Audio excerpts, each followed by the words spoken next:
आइए हम लोग मिल के प्रभु के स्तुति आराधना में जाएं, और जब मैं इस गीतों को गाती हूँ आप लोग भी मेरे साथ गाइए और प्रभु की आनंद और महिमा को लीजिए।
आइए हम कुछ बातों को सुने, और विशेष तौर से मैं चाहता हूं कि मैंने एक रचना आपके लिए तैयार की है और हम सारे मिलकर के उस पर ध्यान दें। जो भजन संगीता 127 अध्याय उसके 1 पद के अनुसार, जो गीत संगीता 127 अध्याय तार 1 पद अनुसार याचे लिखा हुआ है, यदि घर को यहोवा न बनाए तो बनाने वाले का परिश्रम व्यर्थ होगा। रचना संदेश का शीर्षक इस प्रकार है, व्यर्थ परिश्रम। रचना इस प्रकार है, बुजुर्ग बाबा बड़े संतुष्ट दिख रहे थे, शरीर और स्वास्थ्य से बड़े पुष्ट दिख रहे थे। बुजुर्ग बाबा बड़े संतुष्ट दिख रहे थे, शरीर और स्वास्थ्य से बड़े पुष्ट दिख रहे थे। कहने लगे, मैंने लड़कियों की शादी करा दी है। कहने लगे, मैंने लड़कियों का ब्याह करा दिया है, लड़कों की शादी करा के उन्हें अच्छी जगह जमा दिया है। कहने लगे, मैंने लड़कियों की शादी करा दी है, लड़कों की शादी करा के उन्हें अच्छी जगह जमा दिया है। अब बस आराम ही आराम है, भोजन और भजन बस यही काम है। अब बस आराम ही आराम है, भोजन और भजन बस यही काम है। इस उम्र में भी डट के मटन खाता हूं। कहने लगे, इस उम्र में भी डट के मटन खाता हूं और सोते समय फलाने भाई का कैसेट लगाता हूं। बहुत अच्छी नींद आती है, पत्नी मुझे 8 बजे जगाती है। बहुत अच्छी नींद आती है, पत्नी मुझे 8 बजे जगाती है। बस बेटा एक ही बात की कमी है, बस बेटा एक ही बात की कमी है, बेटा बहू में से कोई झांकने आता नहीं है। बेटा बहू में से कोई झांकने आता नहीं है। मुझसे गलती इतनी हुई है कि सब कुछ इनके पीछे लगा दिया है। मुझसे गलती इतनी हुई है कि सब कुछ इनके पीछे लगा दिया है। सारा पैसा इनके पीछे पानी की तरह बहा दिया है। मुझसे गलती इतनी हुई है कि सब कुछ इनके पीछे लगा दिया है, सारा पैसा इनके पीछे पानी की तरह बहा दिया है। थोड़ा आजीवन बीमा कराता तो आज बड़े मजे से कीमा खाता, थोड़ा आजीवन बीमा कराता तो आज बड़े मजे से कीमा खाता। तो जवान पास्टर ने पूछा तो क्या बच्चे, नौकरी, शादी और शिक्षा में आपने अपनी सारी उम्र गंवा दी? जवान पास्टर ने पूछा तो क्या बच्चे, नौकरी, शादी और शिक्षा में आपने अपनी सारी उम्र गंवा दी? हाँ बेटा, दुनिया की यही रीत है। हाँ बेटा, दुनिया की यही रीत है, दुनियादारी निभा दिया, यही जीत है। फिर भी पता नहीं मेरे बच्चे मुझे क्यों नहीं समझ पाते, मुझे और अपनी मां को देखने के लिए नहीं आते। जवान पास्टर ने कहा, बात सुलझाई जा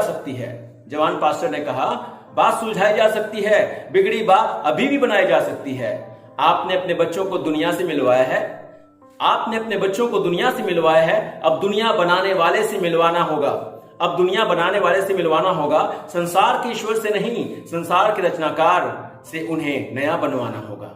लेकिन आप ऐसा तभी कर पाएंगे जब आप खुद को प्रभु से नया बनवाएंगे। खुद को नया बनवाना पहली जिम्मेवारी है। बच्चे, शिक्षा, नौकरी, शादी बाद की जवाबदारी है। जब आप खुद को नए सिरे से बनवाएंगे तो प्रभु आपके साथ आपके घर को बनाएंगे। फिर आपके बच्चे दौड़े दौड़े आपके पास चले आएंगे। परमेश्वर आप सभी को आशीष दे। इस फादर्स दिवस पर मेरे तरफ से आप सभी के लिए समर्पित। आइए हम लोग प्रभु की स्तुति आराधना में फिर से हम लोग पूरे रीति से, तन और मन से प्रभु की स्तुति में आए और प्रभु की आराधना में हम लोग शामिल होंगे और प्रभु की आशीष को लेने के लिए।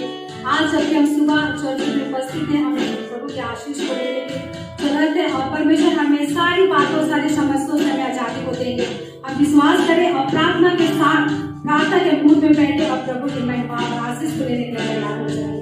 हालेलुया, प्रभु जीसस, तेरे नाम की महिमा प्रशंसा करते हैं। हालेलुया जीसस, हालेलुया, स्तुति करते जीसस, हालेलुया, स्तुति आराधना ऊपर जाती है, आशीष लेकर नीचे आती है। स्तुति आराधना ऊपर जाती है, आशीष लेकर नीचे आती है। प्रभु हमारा कितना महान, देखो हमसे करता है प्यार। प्रभु हमारा कितना महान, देखो हमसे करता है प्यार। Hallelujah, hallelujah, hallelujah, hallelujah. इनकी प्रार्थना ऊपर जाती है, उतर लेकर नीचे आती है। इनकी प्रार्थना ऊपर जाती है, उतर लेकर नीचे आती है। प्रभु हमारा कितना महान, देखो हमसे करता है प्यार। प्रभु हमारा कितना महान, देखो हमसे करता है प्यार। Hallelujah, hallelujah, hallelujah, hallelujah, hallelujah, hallelujah. Hallelujah प्रभु जी, तेरे नाम की महिमा प्रशंसा बड़ाई करते राजा। हालेलुया प्रभु जी, आज जब हम तेरे महिमा करते चलो उपस्थित प्रभु जी, सचमुच पिता परमेश्वर आशीष को लेने के लिए हम तैयार हो जाए प्रभु। और पिता विश्वास करते हैं प्रभु, तू आज हमें भरपूर रीति से प्रभु उस आशीष को दिया प्रभु जी। हम विश्वास करते पिता परमेश्वर, तेरे नाम की महिमा प्रशंसा बड़ाई और तेरे नाम की पिता परमेश्वर प्रभु जी ऊंचाई और पिता परमेश्वर ऊंचाई तेरा नाम होने का पिता परमेश्वर। धन्यवाद जीसस, हालेलुया, तेरे नाम की महिमा प्रशंसा करते राजा। हाले सारी आदर महिमा पिता, सारी भलाई को प्रभु हम तुझे देते पिता, सारे बोझ को पिता परमेश्वर आज की सुबह प्रभु तेरे हाथ में समर्पित करते राजा। और पिता परमेश्वर हर रोग बीमारी से प्रभु जी तू हमें रक्षा करेगा प्रभु, चंगाई में देगा प्रभु जी। हम विश्वास करते राजा पिता परमेश्वर प्रभु जी। और आज की सुबह प्रभु जी जब हम पिता परमेश्वर चल उपस्थित प्रभु जी जितने पिता परमेश्वर की पिताएं हैं प्रभु जी, सारे पिताओं को प्रभु बहुत आशीष को दीजिए प्रभु। तूने हर एक परिवार में सुंदर सुंदर पिता परमेश्वर पिताओं को दिया है पिता परमेश्वर प्रभु जी। हम उसका धन्यवाद करते पिता परमेश्वर प्रभु जी, उन पर पिता प्रति आशीष हो पिता परमेश्वर प्रभु जी। जब अपने परिवार को चलाते हैं पिता परमेश्वर बहुत सा आशीष को हो पिता परमेश्वर प्रभु जी। उस परिवार को तेरे आशीष को तेरे पद और फूल से पिता वरदानों से भर दे प्रभु जी। उन बच्चों को पिता पर आशीष दीजिए मेरे पिता परमेश्वर प्रभु जी। उन नौजवानों को जिन जिन परिवार में पिता परमेश्वर प्रभु जी ये सारे लोग पिता पाए जाते हैं प्रभु, हर एक परिवार को आशीष दीजिए मेरे पिता परमेश्वर, ताकि तेरे नाम की महिमा अपने संसार हर एक परिवार में वो पिता परमेश्वर बड़ाई होने पाए। हर एक परिवार में तेरे नाम की महिमा के लिए प्रभु उस गवाही को लेके पिता परमेश्वर बहुत ही पिता परमेश्वर प्रभु जी वो पिता विश्वास उतारने पाए प्रभु जी। दया कीजिए राजा, आशीष को चाहते पिता हर एक ऊपर तेरे आशीष में हाथ रखिए प्रभु जी, ताकि तेरी महिमा आने वाले दिन और पिता परमेश्वर प्रभु जी और जब तक इस संसार में पाए जाते प्रभु युगा का युग पिता हम करते हुए आगे बढ़ते हुए चाहे प्रभु सारी आदम महिमा पिता परमेश्वर तुझे देते हैं, प्रार्थना यीशु के नाम से मांगते हैं, आमीन।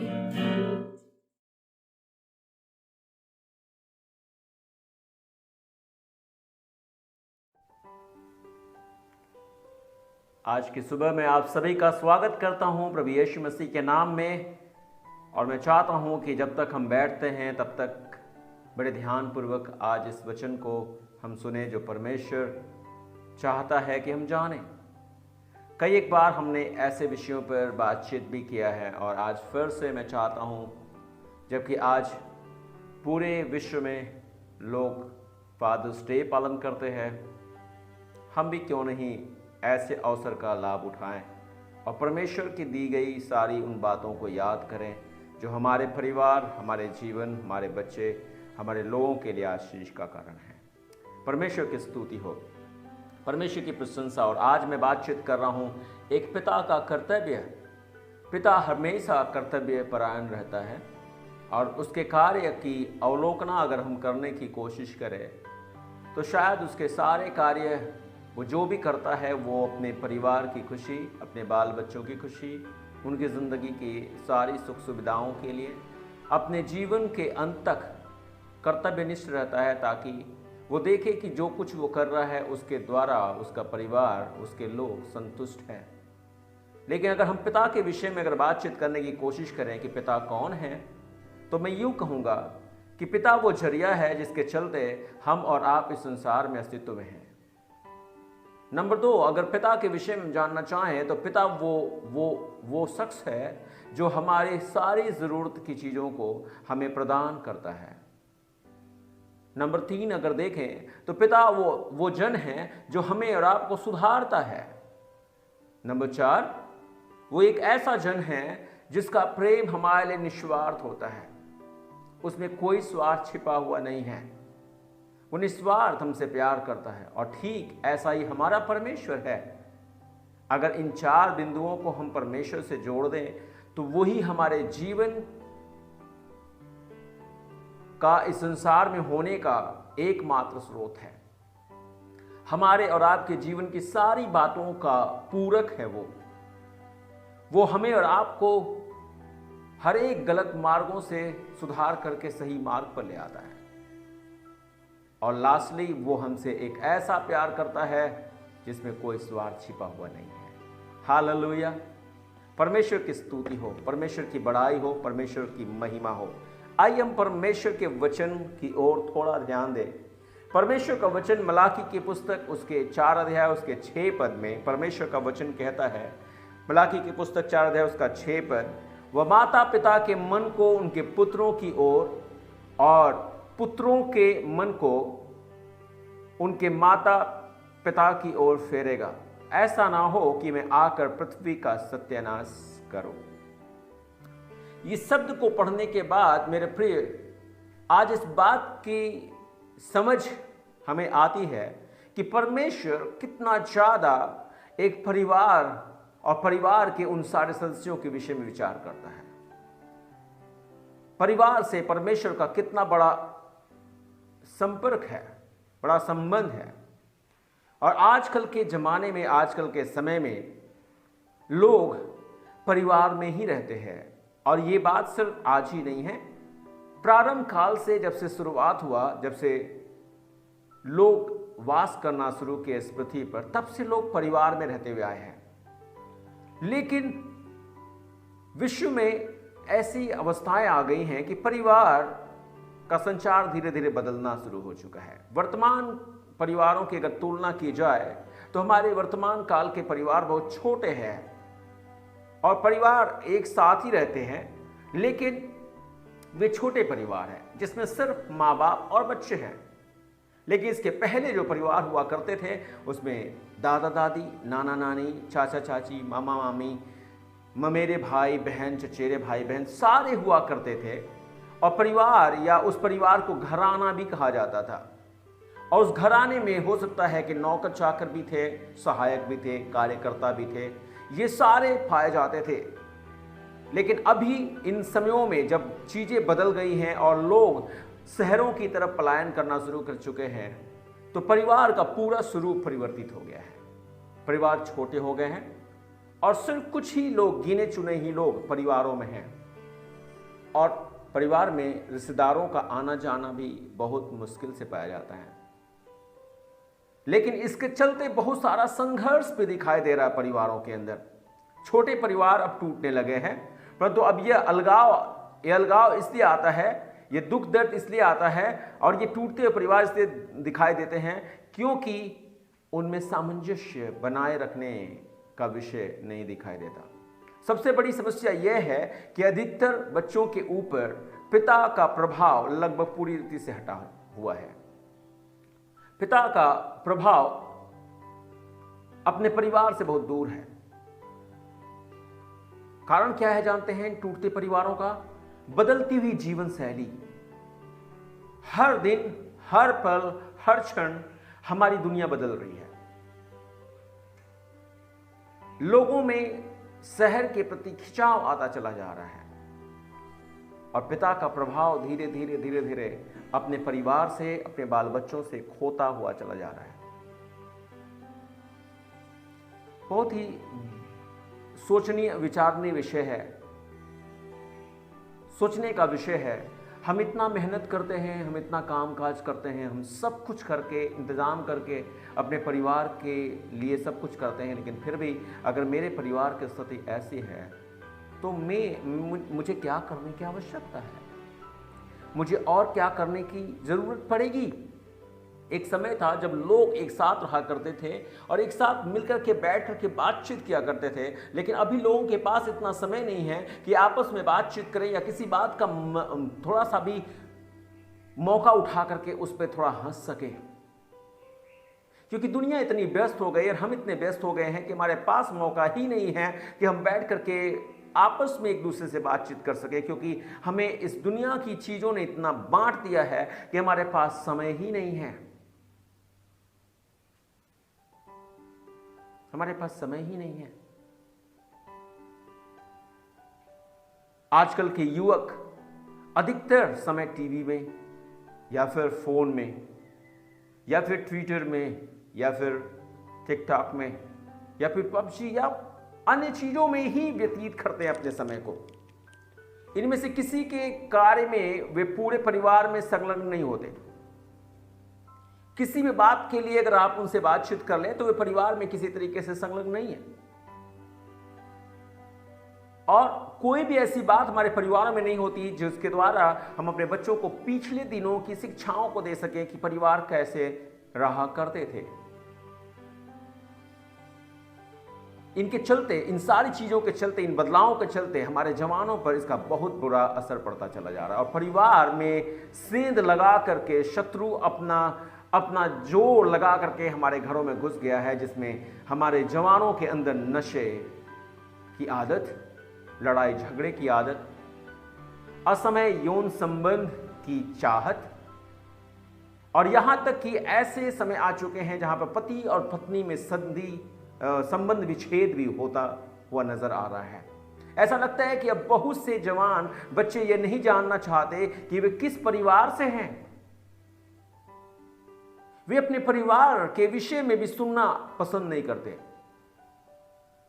यह अच्छी बात है कि दुकान है, स्कूल है, इसी प्रकार की कई कई चीजें हैं, परंतु कभी कभी मैं चाहता हूं कि मैं पुराने दिनों में लौट जाऊं, उन दिनों में हमें जहां पर बातें सीखने को मिले और अच्छी लगे।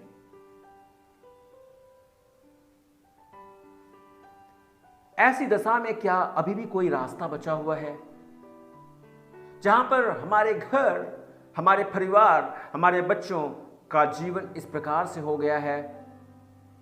क्या कोई रास्ता अभी भी बचा हुआ है? मेरे प्रिय, अगर हम चाहते हैं कि वे रास्ते हमें नजर आए तो हमें एक की सहायता लेनी होगी, और वो सहायता सिर्फ परमेश्वर ही से मिल सकती है। इसलिए अगर आप चाहते हैं कि आपके परिवार बच सके, या आपके परिवार की दशा सुधर जाए, या आपके बाल बच्चों के जीवन में एक नई बात आ जाए, तो मुझे और आपको परमेश्वर की सहायता ढूंढने की आवश्यकता है। और इस सहायता को प्राप्त करने के लिए परमेश्वर की प्रतिज्ञाओं पर हमें विश्वास करना है।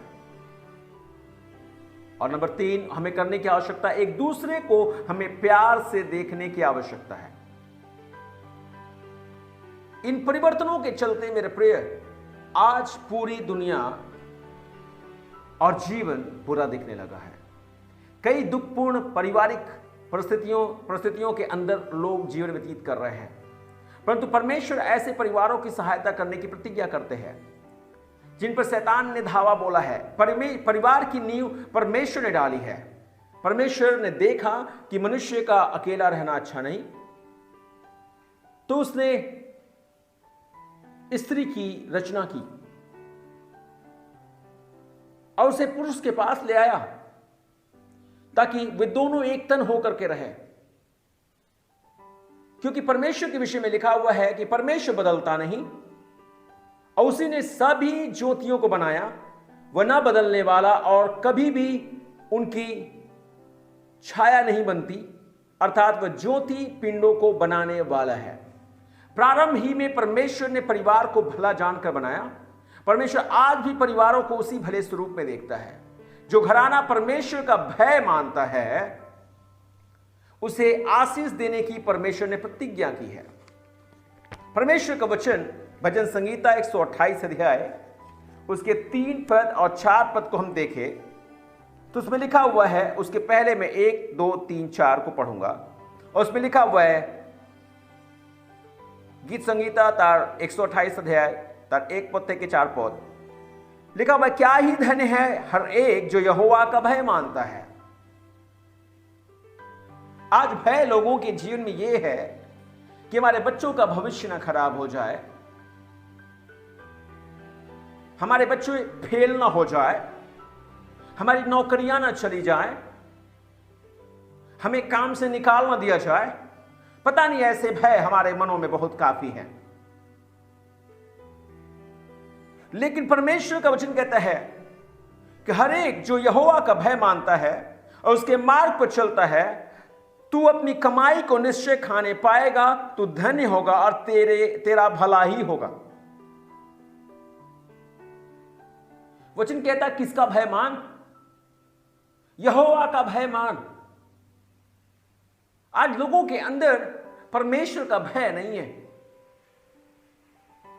हर समय इंसान अपने मन में इसी प्रकार के भय से ग्रसित है। आने वाला समय क्या होगा, हमारे परिवार का क्या होगा, हमारे बाल बच्चों का क्या होगा। मेरे प्रिय, परमेश्वर का यह वचन हमें और आपको बताता है कि तेरा भला होगा और तू धन्य होगा और तू अपनी कमाई को निश्चय खाने पाएगा। लेकिन प्रभु का वचन यह भी कहता है कि कई एक बार हम कमाते तो हैं लेकिन खा नहीं पाते। हम कमाते तो हैं लेकिन हमारे पैसों को हम छेद वाली थैलियों में रखते हैं और वो गिर जाता है, वो चला जाता है, वो रहता नहीं हमारे साथ। हम अपने से अपने घरों को बनाने की कोशिश करते हैं और फिर भी हमें दिखाई देता है कि हमारे घर बनते नहीं, वह तो बिगड़ते हैं, इससे चले जाते हैं। 3 और 4 पद कहता है, तेरे घर के भीतर तेरी स्त्री फलवंत दाखलता सी होगी, तेरे मेज के चारों ओर तेरे बालक जलपाई के पौधे से होंगे। सुन, जो पुरुष यहोवा का भय मानता हो वह ऐसा ही आशीष पाएगा। हालेलुया। हम आशीष के लिए हैं प्रिय। हमारे अभिशाप को परमेश्वर आशीष में बदलने जा रहा है। प्रारंभ ही से परमेश्वर ने परिवार को भला जान करके बनाया। और मेरे प्रिय, परमेश्वर ने उस परिवार के लिए अपनी प्रतिज्ञा भी दी। जब हम परमेश्वर की बातों को मान करके अपने जीवनों को जीना आरंभ करते हैं तो परमेश्वर अपनी प्रतिज्ञाओं को हम पर पूरा करता है।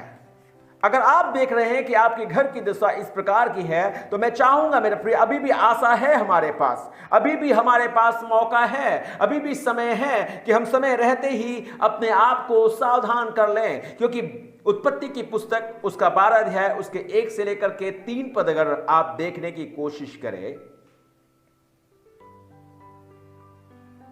उत्पत्ति की पुस्तक 12 अध्याय उसके 1 से लेकर 3 पद, यहोवा ने अब्राहम से कहा, अपने देश, अपने कुटुंबियों, अपने पिता के घर को छोड़कर उस देश में चला जा जो मैं तुझे दिखाऊंगा, और मैं तुझसे एक बड़ी जाति बनाऊंगा और तुझे आशीष दूंगा और तेरा नाम महान करूंगा। तू आशीष का मूल होगा। जो तुझे आशीर्वाद दे मैं उन्हें आशीष दूंगा, और जो तुझे कोशे उससे मैं शाप दूंगा, और भूमंडल के सारे कुल तेरे द्वारा आशीष पाएंगे। हालेलुया। मेरे प्रिय, परमेश्वर ने मुझे और आपको प्रतिज्ञा दी है। वो क्या कहता है? वो महान, वो सामर्थी परिवार को बनाएगा जो आशीष के कारण होंगे, जो अभिशाप के कारण नहीं होंगे। वो परमेश्वर हमें आशीष प्रदान करेगा। अब क्या करने की आवश्यकता है? कुछ तो हमें और आपको करने की आवश्यकता है। जब जीवन तेजी से बदल रहे हैं, चारों तरफ चीजें भयंकर तरीके से बदलती हुई दिखाई दे रही हैं, परिवारों में चारों तरफ चीजें हमें उल्टी पुल्टी दिखाई दे रही हैं, आस पड़ोस में भी ऐसी बातें दिखाई दे रही हैं, हमें करना क्या होगा प्रिय? कुछ निर्णय लेने की आवश्यकता है। कुछ निर्णय लेने की आवश्यकता है, और यह निर्णय कोई और नहीं लेगा, इस निर्णय को पिता को लेने की आवश्यकता है, ताकि वे अपने बच्चों को, अपने परिवार के लोगों को इन बुराई से भरे हुए संसार से अलग हटा करके अपने करीब ले आ सके। एक बार एक व्यक्ति था जो किसी जगह में काम करने के लिए गया था, और वहां पर बहुत बर्फ पड़ी थी, और बर्फ के चलते रास्ते ढक गए थे, और वो रास्ते पर से बर्फ को हटाने की कार्य में संलग्न था। उसने कुछ दूर पर देखा, सुबह का समय था, जब वो बर्फ हटा रहा था तो उसने देखा कि कुछ हिरन सुबह सुबह उस एरिया में घूम रहे हैं। और तभी उसने यह भी देखा कि कुछ भेड़िए उन हिरणों की तरफ दौड़े, और दौड़ करके तुरंत जाकर के उनको झपट करके उन्हें फाड़ के खा गए। चारों तरफ का वातावरण खूना खून हो गया। और तब ये तस्वीर उस व्यक्ति के मन में बार बार उठने लगी। बार बार उसके मन में ये विचार आने लगा कि कैसे मेरी आंखों के सामने ही उस हिरणों को वे भेड़िए आकर खा गए, और मैं कुछ नहीं कर सका। मेरे प्रिय, उस व्यक्ति के दिमाग में वो हिरन जो थे वे बच्चे थे उसके, और भेड़ियां जो भेड़िए थे वे बच्चों के अंदर आ गई। इस जीवन की या संसार की वे सारी चीजें थी या गंदी आदतें थी जिन्हें खींच करके उन बच्चों को गलत चीजों में दबा दिया था। उनका उस पर ध्यान आने लगा। क्योंकि अभी हमारे समाज में जहां पर हम जिए चले जा रहे हैं, मादक दवाओं का सेवन चल रहा है, शराब, बदमाशी, और बोला जाए गलत संगति, या बोला जाए रॉक म्यूजिक, या फिर स्कूल की शिक्षाओं में पूर्वजों को अगर कहा जाए तो लोग कहते हैं ये बंदर थे। और ऐसी कुछ शिक्षाएं जो उस पूरे हमारे बाल बच्चों के जीवन में परमेश्वरत्व की बातों से उन्हें अलग करके सांसारिकता में इतनी डुबाती चली जा रही है कि वे बच्चे उनके अधीन होते चले जा रहे हैं, और उनका जीवन खतरे में है। उस व्यक्ति ने अपने जीवन में एक निश्चय किया कि वो अपनी पत्नी, अपने बच्चों के साथ सबसे ज्यादा समय व्यतीत करेगा। उन लोगों ने अपने आप में निर्णय किया कि हम अब एक दूसरे से अलगाव नहीं, बल्कि एक दूसरे के साथ अपने जीवन को व्यतीत करेंगे। मेरे प्रिय, हमें अभी आपको भी ऐसा ही कुछ करना है। जैसे जैसे हमारे जीवन के काल हमारे समीप आते चले जा रहे हैं, हमें और आपको इन सारे खतरों से अपने परिवार, अपने बाल बच्चों को, अपने लोगों के जीवन को बचाने की आवश्यकता है और ये बाप का कर्तव्य है जो बाप अपने जीवन से करेगा। क्या करेगा वो बच्चे का पिता या परिवार का पिता, जो परिवार का संचालक है, वो क्या करेगा? पिता एक अगुवाई करने वाला होता है। अगुवाई में क्या करेगा जानते हैं? वो अपने बच्चों को शिक्षा देगा, वो अपने बच्चों को ताड़ना देगा और अपने बच्चों के साथ काम करेगा। सो पिता को क्या करने वाला होना है? अगुवाई करने वाला होना है। जानते हैं, अगर मैं अगुवाई करने वाला नहीं हूं अपने बच्चों का, तो मेरे बच्चों का अगुवा कोई और होगा, मेरे परिवार का अगुवा कोई और होगा। इसलिए प्रभु का वचन इफिसियों की पुस्तक उसके 6 अध्याय 4 पद में परमेश्वर का वचन कहता है, इफिसी 6 अध्याय 4 पद लिखा है, हे पिताओं अपने बच्चों को प्रभु की शिक्षा और चेतावनी देते हुए उनका पालन पोषण करो। क्या करना है हमें? अपने बच्चों को प्रभु की शिक्षा देते हुए। जानते हैं, सबसे बेहतर चीज अभी इस जमाने में ऐसा आ गया है कि जो बच्चे अभी जन्मे हैं और कुछ ही दिनों में जब वे थोड़ा इधर उधर चंचलता से देखना शुरू करते हैं, तो सबसे पहली शिक्षा हमारे घरों में दिखाई देती है और वो ये है मेरे प्रिय कि हमारे बच्चों को सबसे पहले हम मोबाइल पकड़ा देते हैं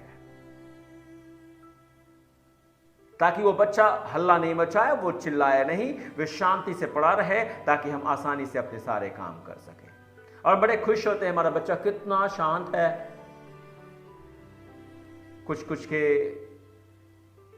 कुछ लोगों की ऐसी बातें हैं जो अपने घरों में टेलीविजन की रिमोट्स पकड़ा देते हैं, जिससे उस बच्चे के ऊपर जो प्रभाव पड़ता है, वो प्रभाव उसको उसी दुनिया के लिए सबसे ज्यादा आकर्षित करता है। अगर घरों में चर्चाएं चलती हैं तो किसकी चर्चा चलती है? उन सारे फिल्म स्टार्स की। कोई उनके सामने इस बात की चर्चा नहीं करता कि दाऊद कौन था। उनके सामने कोई इस प्रकार की चर्चा नहीं करता कि एस्थर कौन थी। उनके सामने कोई ये चर्चा नहीं करता कि मूसा कौन था, यीशु कौन था। लेकिन हम चर्चा करते हैं इन सारी चीजों की और बार बार उन्हीं चीजों की चर्चा हम करते रहते हैं। हमें परमेश्वर का वचन, व्यवस्था विवरण और उसके 6वें अध्याय को अगर हम देखें तो परमेश्वर का वचन हमें बताता है, व्यवस्था विवरण उसके 6 अध्याय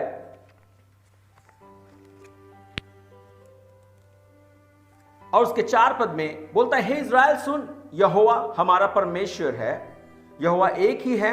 तू अपने परमेश्वर यहोवा से अपने सारे मन, सारे जीव, सारी शक्ति के साथ प्रेम रखना और ये आज्ञाएं जो मैं आज तुझको सुनाता हूं वे तेरे मन में बनी रहें और तू उन्हें अपने बाल बच्चों को समझा कर सिखाया करना और घर में बैठे, मार्ग में चलते, लेटते उठते उनकी चर्चा किया करना। किसकी चर्चा करना? हालेलुया। क्या चर्चा क्या विषय होना है? किस बात को हमें चर्चा का विषय बनाने की आवश्यकता है? धन्य है वे पिता जो अपने बाल बच्चों से परमेश्वर की सच्चाई को बताते हैं। परमेश्वर की प्रशंसा हो, क्योंकि वे बच्चे पिता की दी गई शिक्षा पर अपने जीवन भर चलते रहते हैं और वे कभी भटकते नहीं। इसलिए पिताजी, पापा जी, अब्बा जी, अब्बू जी या जो भी है, हमें अपने बाल बच्चों के लिए यह कर्तव्य करना जरूरी है। देखिए, आपकी ड्यूटी जाना, आपका कठिन परिश्रम करना तभी सफल होगा जब आपके बच्चे परमेश्वर की शिक्षा में सींचे गए हैं। बच्चे मजाकिया हैं, उन्हें क्रोध मत दिलाइए। वे बहक सकते हैं, उन्हें सुधारिए। वे जानकारी के लिए आग्रही हैं, उनके प्रश्नों का उत्तर दीजिए। वे प्यार पाना चाहते हैं, उनसे प्यार करें, उन्हें परमेश्वर से प्यार करना भी सिखाएं। हालेलुया। और उनके लिए आप एक नमूना बनिए। जानते हैं, मुझे और आपको नमूना बनना है। कैसे नमूना बन सकते हैं? मैं ये नहीं कह रहा हूं कि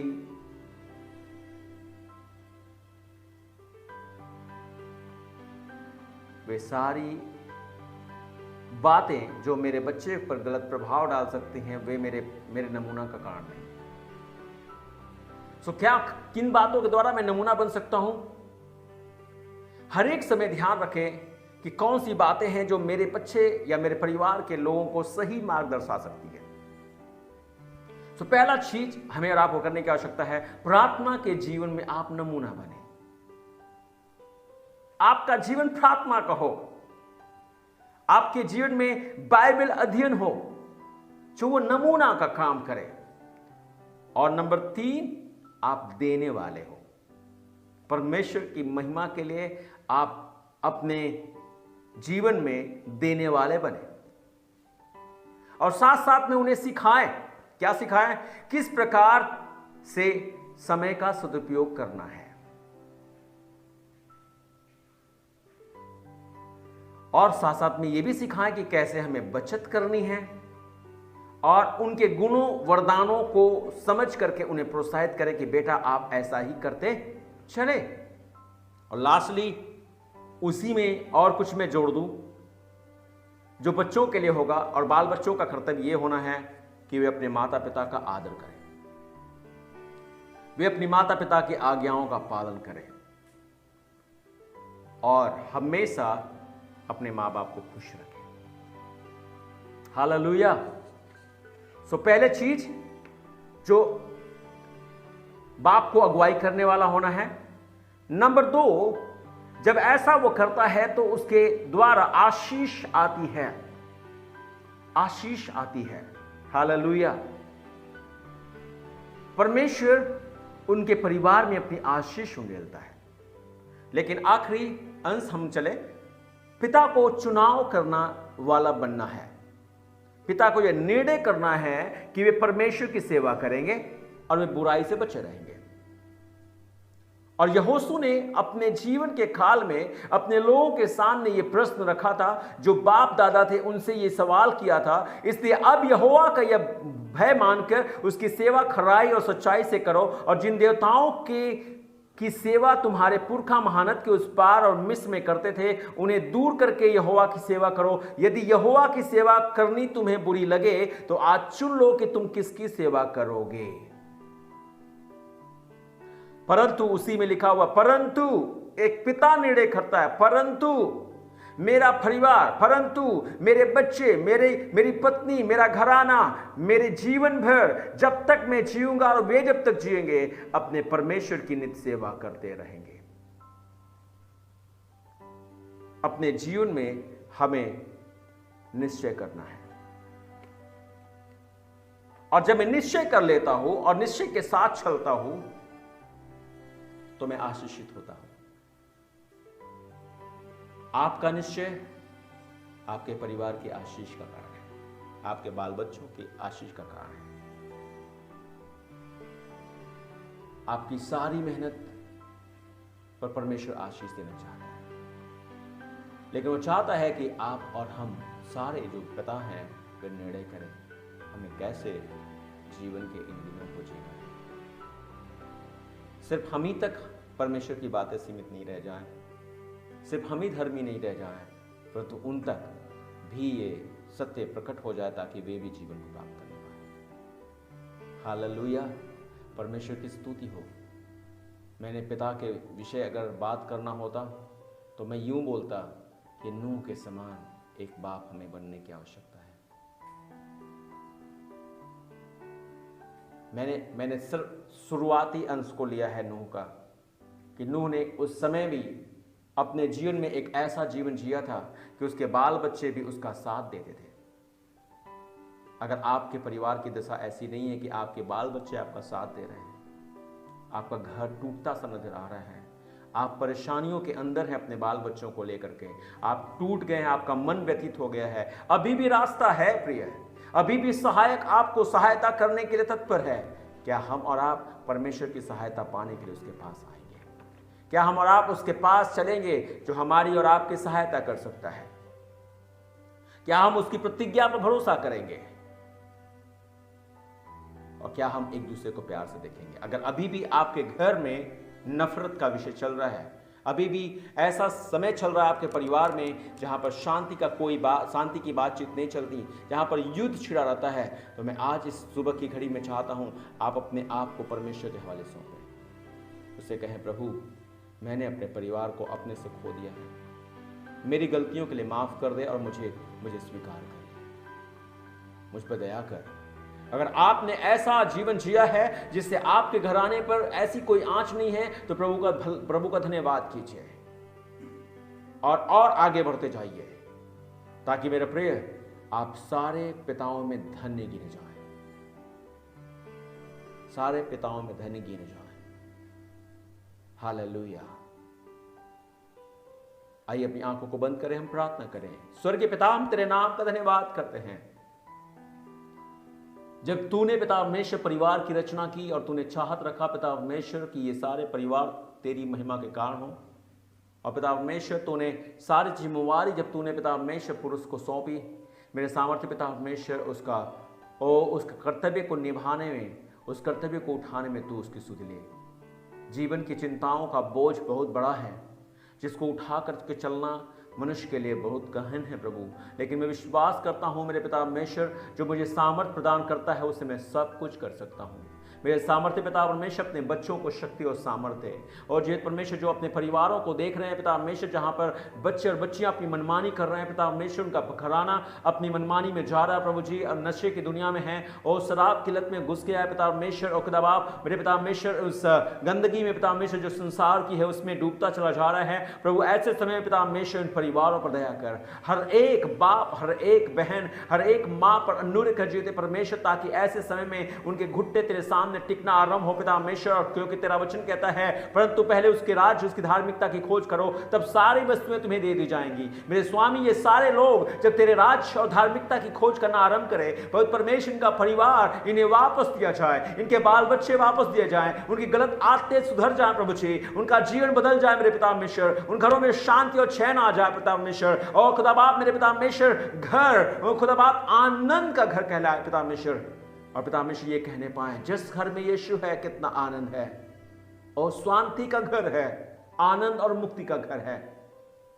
ये गाने पाए यीशु ने हमें छुड़ाया है पापों के जाल से, यीशु ने हमें बचाया है शैतान की चाल से, उसकी सारी चाल को हम इनके घरों में तोड़ देते हैं प्रभु जी, इनके बाल बच्चों में समाप्त करते हैं राजा यीशु के नाम से, उनकी सारी बुरी लतों को यीशु के नाम में ध्वस्त करते हैं, उनके शरीर में, उनके प्राण में, उनके मनों में। जीते परमेश्वर पर दया कर, ताकि तेरे बच्चे छूट जाएं, तेरी शांति और चैन घरों में आए प्रभु। हर एक बाप पर अनुग्रह कर, मैं यहां इनकी गलतियों को निकालने के लिए नहीं हूं प्रभु, लेकिन जो परमेश्वर सिर्फ एक काम करता हूं जिसके तूने मुझे बुलाया है कि प्रभु अगर कहीं भी हमसे चूक हो गई है तो हम दोबारा से चूक में नहीं परंतु अपने आप को सही करके आगे बढ़ने पाए। सुधीले मेरे स्वामी अपने बच्चों की सहायता कर, और हर एक पिता के लिए प्रार्थना करता हूं उनकी सारी मेहनत पर आशीष हो प्रभु जी, उनकी कमाई के जरिए पर तेरी आशीष हो। जबकि चाहुओर पिता हमेशा ऐसा विषय है कि कोई कमाई का जरिया नहीं दिखाई देता प्रभु, तू मार्ग निकाल दे मेरे स्वामी मेरे पिता हमेशा। तेरा वचन तो कहता है जवान सिंहों को घटी हो सकती है लेकिन उसके डरवैयों को किसी भली वस्तु की घटी नहीं होती। पवित्र परमेश्वर दया कर, ताकि तेरे लोगों को पिता हमेशा हर एक बात भरपूरी से प्रदान की जाए, तेरी आशीष हर एक पर ठहरे। और जब पिता परमेश्वर, पिता और बाप जो भी हैं पिता परमेश्वर अपने जीवन में अपने परिवार के लिए जब वो जीना शुरू करते हैं, अपने समाज के लिए जीना शुरू करते हैं, इनके द्वारा आशीष चहु और फैले। यीशु के नाम में हम प्रार्थना मांगते हैं, आमीन आमीन। परमेश्वर आप सभी को आशीष दे, सभी को जय मसीह।